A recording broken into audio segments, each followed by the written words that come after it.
The humid air hung thick over Willow Creek, clinging to everything like a stubborn mist. I, Justin Tucker, mopped my brow as I adjusted the sprinkler head in my front yard, the scent of freshly cut grass a familiar comfort. Being the HOA president wasn't always glamorous. It meant dealing with everything from rogue sprinklers to the occasional complaint about overgrown hedges. But I took pride in Willow Creek. It was a good community, the kind where kids still played outside until dusk and neighbors looked out for each other. Or, at least, it used to be. Lately, a disquieting buzz had been rippling through the neighborhood, a nervous tremor that unsettled the peaceful atmosphere. The whispers started subtly, hushed conversations at the mailbox, fleeting glances exchanged at community events. Then, the rumors began to solidify: fake HOA police. The idea was almost laughable at first. Apparently, some unscrupulous individuals were posing as official HOA representatives, targeting homeowners with fabricated, missed payments, and demanding immediate cash settlements. The stories grew more alarming with each retelling. These weren't just polite knocks on the door, they were aggressive confrontations, bordering on harassment. People spoke of intimidation tactics and threats, of these imposters demanding access to homes under the guise of inspection. I dismissed much of it as exaggerated gossip initially. Surely, nobody would be brazen enough to impersonate law enforcement and conduct essentially home invasions. I'd been the HOA president for 3 years, elected because most people felt I was fair, reasonable, and actually listened to their concerns. I knew the community bylaws inside and out, and this kind of behavior was nowhere within our jurisdiction. But the whispers persisted, growing louder and more insistent. Even my wife, Sarah, a usually level-headed woman, voiced her concerns. "Justin, be careful," she said one evening, her brow furrowed. "Mrs. Henderson said they came to her door yesterday. She said they were intimidating." Mrs. Henderson was a sweet, elderly woman who wouldn't hurt a fly. If she was scared, there was definitely something to worry about. I decided to take action. I sent out a community-wide email, warning residents about the potential scam and advising them to contact the actual police if they were approached. I also contacted the real police department myself, providing them with the information I had gathered. They promised to investigate, but their response felt lukewarm, a dismissive assurance that they would look into it when they had the resources. That night, I lay awake, staring at the ceiling, a knot of unease tightening in my stomach. I was the one who was supposed to protect this community. What was I going to do if these fake HOA cops decided to pay me a visit? Little did I know, they were already on their way. The sun hadn't even fully crested the horizon when the pounding started. It was an insistent, aggressive rhythm that ripped me from a fitful sleep. Sarah stirred beside me, groaning. "What is that racket?" she mumbled, burying her face in the pillow. "I don't know," I replied, already halfway out of bed. A sense of dread washed over me, confirming my worst fears. I pulled on a pair of sweatpants and hurried towards the front door, peering through the peephole. My blood ran cold. Standing on my porch were 3 figures, clad in what appeared to be poorly made, quasi-official uniforms. They wore cheap, navy blue jackets. The leader, a blonde woman with a severe expression and a clipboard clutched in her hand, was doing the pounding. My heart hammered against my ribs. This was it. "Open up.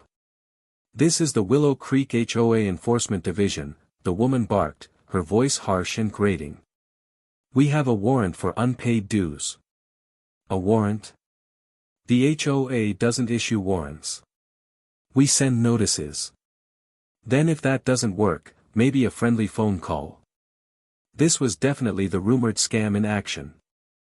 I considered ignoring them, hoping they would eventually give up and leave. But I knew that wouldn't solve anything. They would just move on to another vulnerable homeowner. I had to confront them, expose them for who they were. Taking a deep breath, I unlocked the door and swung it open. "Can I help you?"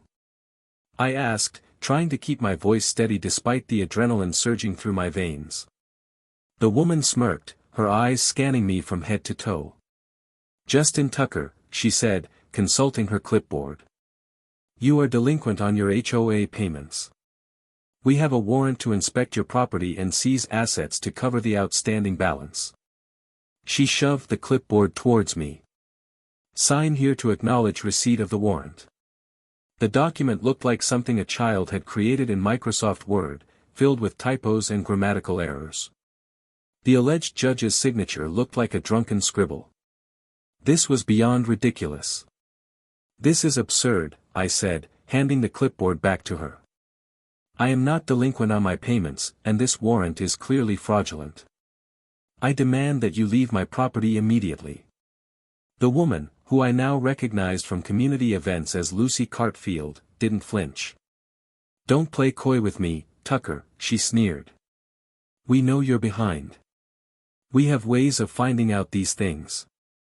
The two figures flanking her, burly men in similar fake uniforms, shifted their weight, their eyes hard and menacing. They radiated an aura of intimidation, and I could see how they might easily frighten someone less confident. "I assure you, Mrs. Cartfield, you are mistaken.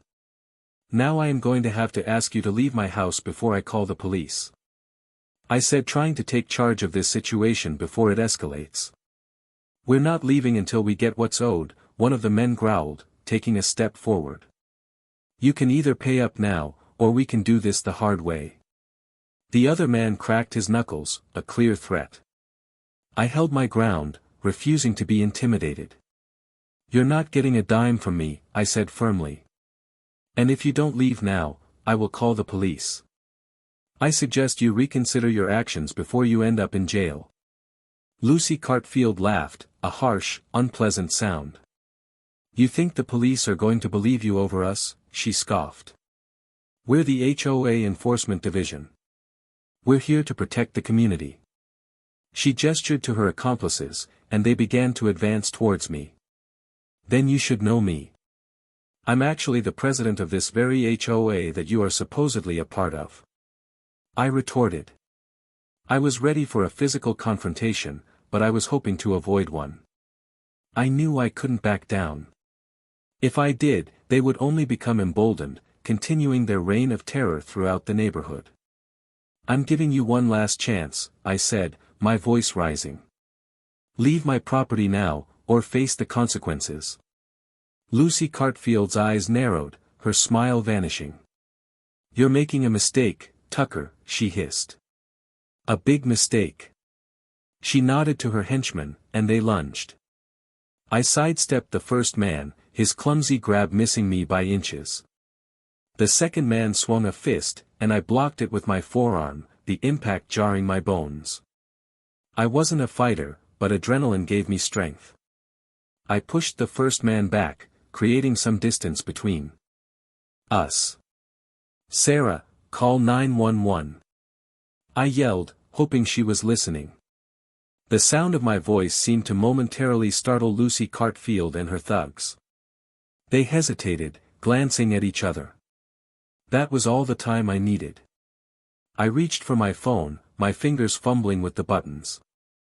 Before I could dial, Lucy Cartfield lunged forward and snatched the phone from my hand, throwing it to the ground.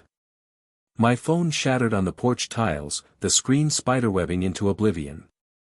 Fury ignited within me, a burning rage that pushed aside any fear. That was a mistake. I roared, charging towards Lucy Cartfield. She stumbled back, surprised by my sudden aggression. I grabbed her arm, my grip tight, and spun her around, forcing her against the porch railing. "Who do you think you are, terrorizing this community?" I demanded, my voice shaking with anger. "You are going to pay for this." The two men rushed to her aid, but I held my ground, refusing to release Lucy Cartfield. "Get off her," one of them shouted, trying to pry my fingers from her arm. I kicked out, catching him in the shin. He cried out in pain, clutching his leg. The other man hesitated, unsure of what to do. "I am pressing charges against all of you for assault, harassment, and impersonating law enforcement," I declared, my voice ringing with authority. "The police are on their way. Your little game is over." Lucy Cartfield struggled against my grip, her face flushed with anger and fear. "You don't know who you're messing with, Tucker," she spat. "You're going to regret this." "I really doubt that, Mrs. Cartfield. I'm your HOA president. That is who you messing with. I would think that you would have done your research." I retorted. Lucy didn't respond to what I said, but I could tell that she knew that she messed up and that her eyes had fear in them. I maintained my grip on Lucy, refusing to let her escape. The two men, realizing that their intimidation tactics had failed, began to back away, their bravado evaporating. The sounds of sirens grew closer, a welcome symphony of justice. Within minutes, police cars screeched to a halt in front of my house, their flashing lights illuminating the scene. Uniformed officers swarmed onto the porch, their hands resting on their weapons. The game was truly over. The police officers quickly assessed the situation, separating Lucy Cartfield and her accomplices from me.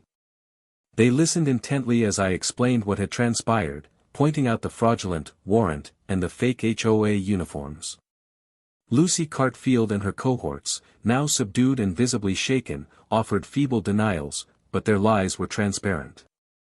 The officers, after a brief consultation, placed them all under arrest. As they led Lucy Cartfield away in handcuffs, she glared at me, her eyes filled with hatred. "This isn't over, Tucker," she hissed. "You'll pay for this, I promise you." I simply shook my head, unfazed by her empty threats. The police assured me that they would investigate the matter thoroughly and that Lucy Cartfield and her gang would be held accountable for their crimes. The relief that washed over me was immense, a wave of exhaustion following close behind. Sarah emerged from the house, her face pale and drawn. She rushed to my side, embracing me tightly. "Are you okay?" she asked, her voice trembling. "I'm fine," I reassured her, holding her close. "It's over. They're gone." The police took my statement, meticulously documenting the damage to my phone and the minor injuries I had sustained during the altercation. They also informed me that they had received numerous complaints about similar incidents in the neighborhood and that Lucy Cartfield and her group were suspected of being responsible for all of them. The news spread like wildfire through Willow Creek.